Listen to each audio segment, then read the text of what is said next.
Cue the music.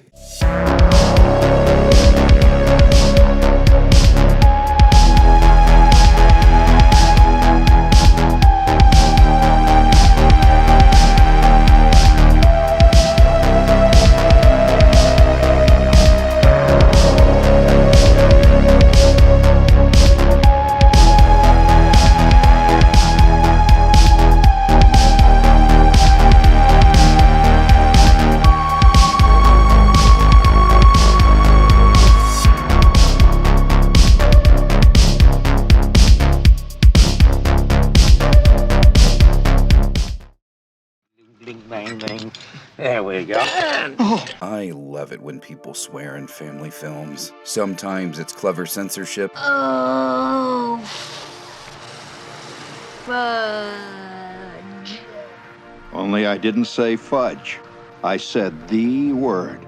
Sometimes it's word replacement. You cussing with me? No, you cussing with me? Don't cuss and point. You're gonna cuss with somebody. You're not gonna cuss with me, you little cuss. When the system was first created in 1968, there were only 4 ratings: G, M, R, and X. And for the first few years of the rating system's life, the F word was restricted to X-rated films only. In 1970, after the age restriction for X and R-rated films was changed from 16 and over to 17, it wasn't long before the F word began cropping up in some of the year's most popular films. All right, bub, your fucking head is coming right off. Give me an F. Give me a U. Give me a C. Give me a K. What's that spell? Harold has very, very tight black curly hair. This number is practically bald. Thank you and fuck you. Contemporary audiences loved seeing characters on the screen using the same language that they were used to using at home. But the question still remained, was this a word that could be used in a family-friendly film? And that leads us to another question. What exactly is a family-friendly film? From the very beginning, explaining the middle ground between G and R was an almost impossible task for Jack Valenti, president of the Motion Picture Association of America and creator of the rating system itself. G for general audiences made sense. R for restricted made sense. X, a symbol synonymous with poison and alcohol, made sense. In comparison to these other ratings, just what the fuck did mature mean? And audiences tended to agree. Despite being attached to several notable projects, many audience members thought that it was a rating higher than the X itself. Sensing defeat, in 1970, Jack Valenti had the symbol changed from M to GP, but even then, the parameters for the rating were hard to define. Was there an acceptable amount of violence, sexual content, language, drug use, and nudity that could be used on screen, and yet given only a small warning?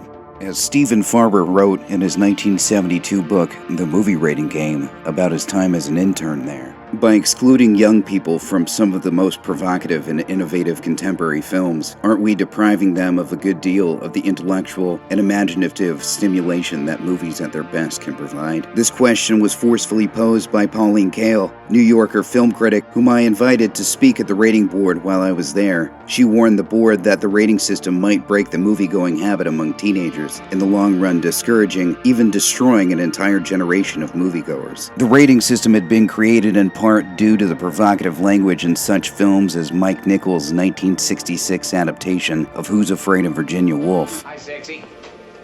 You want to dance, angel boobs? What'd you call my wife? Oh, boy. If the board was going to stay relevant and modern, it needed to allow artists more freedom within the GP category. It wouldn't be long before both the board and the rating were tested, and while many films would play their part, for our purposes, the situation with the F word began in March of 1971. Saturday Morning was a documentary from Columbia Pictures, focusing on a group of roughly 20 California teenagers who were gathered to discuss various aspects of their personal lives with a group of therapists and psychologists. According to Farber, part of the conversation centered on sex, as might be expected when teenagers are talking openly about the questions that concern them. And in the course of the conversation, the word fuck was used approximately 8 times. The board felt this language could not be accommodated in the GP category, even though this was a documentary without any explicit dramatic scenes. But the producer, Gary Goldsmith, disagreed. During his appeal for the rating, he argued that the film, quote, merited an unrestricted rating in relation to other strong films already rated GP. And he also reminded the appeals board that the GP category had been designed to contain films suitable for youngsters of junior high school age or older. The board finally agreed and granted the film a GP rating, but alongside it was an all-new description. Contains mature language and themes, may be unsuitable for pre-teenagers. It was a sign of things to come. Not long after, Jerry Schatzberg's film about a group of New York heroin addicts that panic in Needle Park was somehow whittled down from X to R, all the way down to GP. And in its wake, a cornucopia of nudity, drug use, and language made its way to the screen. So I fucked up. That's the story of your life fucking up. And while this is an exceptionally rare case that I plan on covering in a future episode, for the most part, the F word was rare in a GP film. In 1972, following a trend of more complaints from parents, the symbol was finally changed to PG. And in 1976, the PG rating would go through a massive change. Alan J. Pakula's All the President's Men featured plentiful language. Jesus, what kind of a crazy fucking story is this? The president said, call Ben Bradley and tell him fuck you. That financed the rat fucking. But it was far too culturally significant to go out with a restrictive rating, simply because of a few words. When Ben Bradley speaks to the 2 leads at the end of the film, he might as well have been speaking to the MPAA. Nothing's writing on this except the First Amendment of the Constitution, freedom of the press, and maybe the future of the country. Not that any of that matters, but if you guys fuck up again, I'm going to get mad. At 11 F words, it would be extremely difficult to not allow another culturally significant film the same amount of freedom, at least for a while. The Led Zeppelin concert film, The Song Remains the Same, had 8 slip through. The fucking dressing room. That's fucking typical, isn't it? So long as we screw an extra few bob out of the groove, let's enjoy that. You're the fucking controller of the date, you silly cunt, aren't you? However, it was the confrontation about the sole F word's use at the end of Martin Ritt's The Front. You can all go fuck yourselves. Chairman of the rating board, Richard Hefner, stepped in to personally appeal the film to GP, essentially creating the 1 F-bomb rule. And from 1976 to 1984, it was no longer uncommon to see an F word in a PG-rated film. I thought you loved me. Who says I don't? You love yourself, me, you fuck. Fuck you. Thank you. Fuck you. I earned it. It's 106 astronauts in the whole fucking world, and I'm one of them. Dear Lord, please don't let me fuck up. I can't believe this. They fucking forgot my birthday. But once the PG-13 was created in 1984, it would take a few years for the parameters of the PG rating to catch up. Which brings us to the reason why I'm sure you are all here today, for I have observed a truly fascinating phenomenon. What if I told you that from 1986 to 1988, during the life of the PG-13, you could use the F word in a PG-rated film? And just because I can, I found 2 more outside of that date range. Before we begin, make sure to hit like, subscribe, or comment below about any scenes I might have forgotten.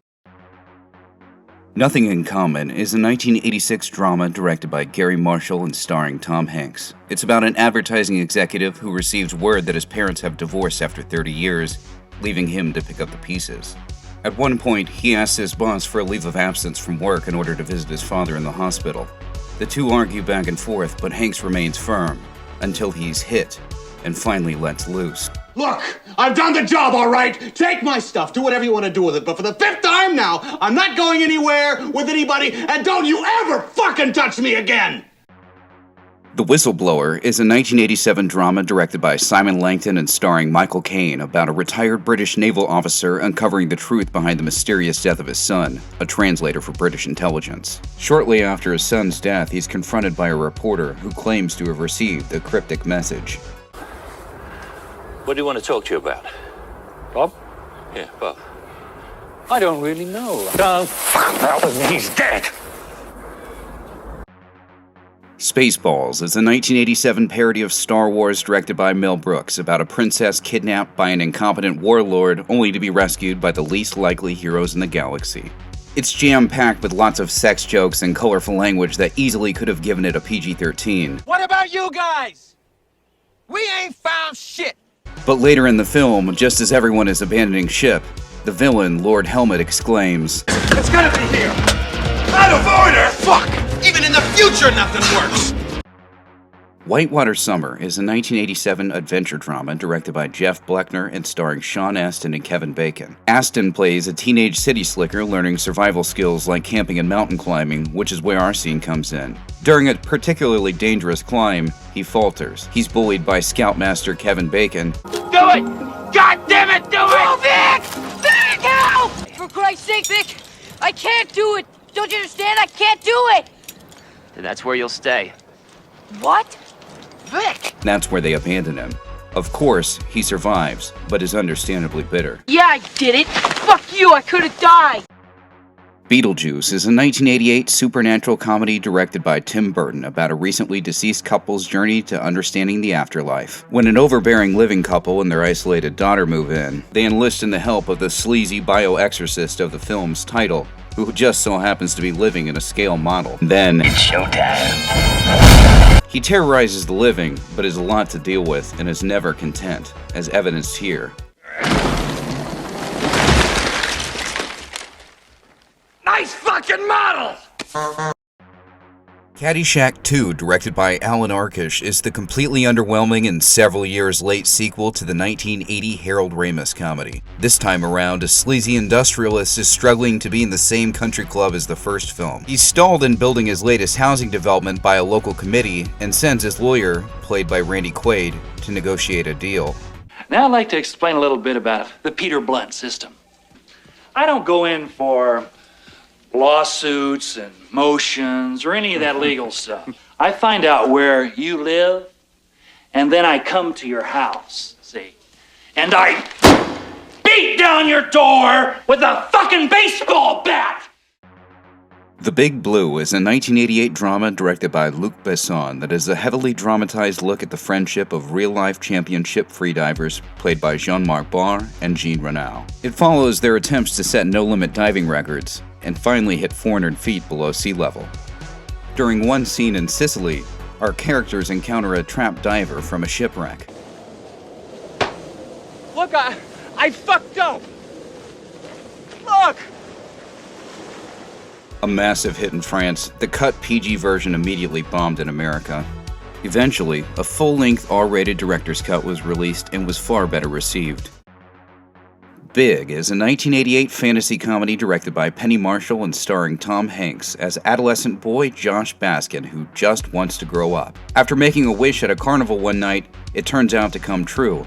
But with it comes responsibility. Soon he has a job at a toy company, a girlfriend played by Elizabeth Perkins, but eventually the adolescent Josh is gone, leaving his friend Billy to wonder what's become of their friendship. Who the fuck do you think you are? Hey! Hey, you're Josh Baskin, remember? You broke your arm on my roof, you hid in my basement when Robert Dyson was about to rip your head off! You don't get it, do you? This is important! Stand and Deliver is a 1988 drama directed by Ramon Menendez about real-life high school math teacher Jaime Escalante, played by Edward James Olmos. He begins teaching at rough inner-city school Garfield High, and there he contemplates, how do I reach these kids? Several moments are of particular interest with the character Angel, played by Lou Diamond Phillips, who has an obscenity tattooed on his hands, a fact that is brought to the attention of the audience at several points. If I had that on my hands, I wouldn't raise it either. Later on in the film, after accused of cheating on their advanced placement tests, Angel decides to come forward. We're busted, why don't we just admit it? How'd you do it?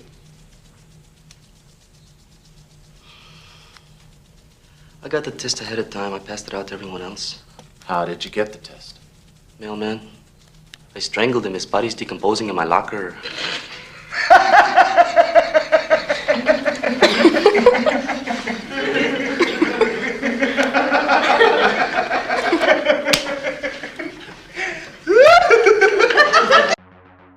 Eight Men Out is a 1988 sports drama directed by John Sayles about 8 members of the Chicago White Sox who conspire to throw the 1918 World Series. When shoeless Joe Jackson is confronted about the fix, he's naturally reluctant, which the character Swede gives him a hard time about. You don't want to be stupid, do you, Joe? I don't know. People are going to be awful pissed if you fuck up their plans, Joe. Benny and Joon is a 1993 romantic dramedy directed by Jeremiah Chechik, starring Johnny Depp as a rogue buffoon who falls in love with the manically depressed Mary Stuart Masterson. Unfortunately for them, Joon is under the care of her older brother, played by Aidan Quinn, who naturally isn't happy about the situation. And I are, you know.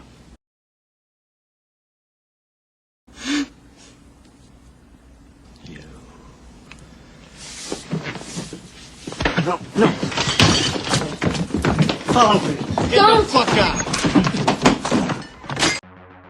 Leave No Trace is a 2018 drama directed by Deborah Granick about a veteran with PTSD and his daughter surviving in the Oregon wilderness. That is, until they're captured and forced back into society. Only 12 minutes into the film, while showing their daily routine, we are gifted with this.